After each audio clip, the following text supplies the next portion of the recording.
কিছুদিন আগে তোমরা যেমন দেখেছো মহাকুম্ভের মেলা, আর এটা হচ্ছে পশ্চিমবঙ্গ এসএসসি পরীক্ষার মেলা। ওটাও যেমন 12 বছর অন্তর অন্তর আসে, এটাও তেমন 12-14 বছর পর পরই আসে। তো চলো প্রথম থেকে স্টার্ট করছি। তো আমি সকাল সকাল বেরিয়ে পড়েছি মহা এসএসসির জন্য, আর হাতে নিয়ে নিয়েছি অ্যাডমিট। তো চলো যা যা। আর এখানে হচ্ছে মর্নিং গার্লস, এখানেও পরীক্ষা সেন্টার পড়েছে, আর আমার পড়েছে রামপুরহাট কলেজ। তো চলো সেই দিকে যাওয়া যাক। তো রাস্তায় হাঁটতে হাঁটতে পেয়ে গেলাম আরো একটা সেন্টার, আর এটা হলো রামপুরহাটের জেএল বিদ্যালয়। সামনে দাঁড়িয়ে ভবিষ্যতের শিক্ষক সব দাঁড়িয়ে, শেষমেশ পৌঁছে গেলাম আমার এক্সাম সেন্টার রামপুরহাট কলেজ। তো মহোৎসবের দিকে সবাই দলে দলে যোগদান দিতে শুরু করেছে। তো আমিও চলে এলাম যোগদান দিতে, আর আমি তো প্রচণ্ড এক্সাইটেড, কারণ এই পরীক্ষা দিচ্ছি, এরপরে হয়তো আমার পরের জেনারেশন পরীক্ষা দেবে, হয়তো আমি আর দিতেই পাবো না। তো তার জন্য তো বড় এক্সাইটেড। আর আমি সেই মহোৎসবের দিকে গুটি গুটি পায়ে এগিয়ে চললাম। তো চলো।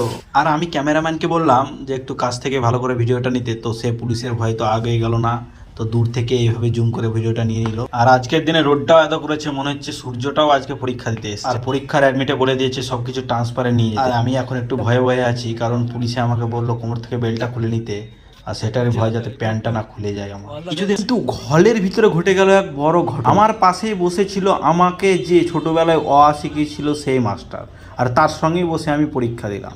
আর তাই থেকে তো আমি অনেক টেনশানে রয়েছি, কারণ এরপর যদি আমি আর একটা পরীক্ষা দিতে পাই, তো আমার পাশে কে বসে, হয়তো বা আমার নাতি নাতনির সঙ্গেও আমাকে পরীক্ষা দিতে হতে পারে।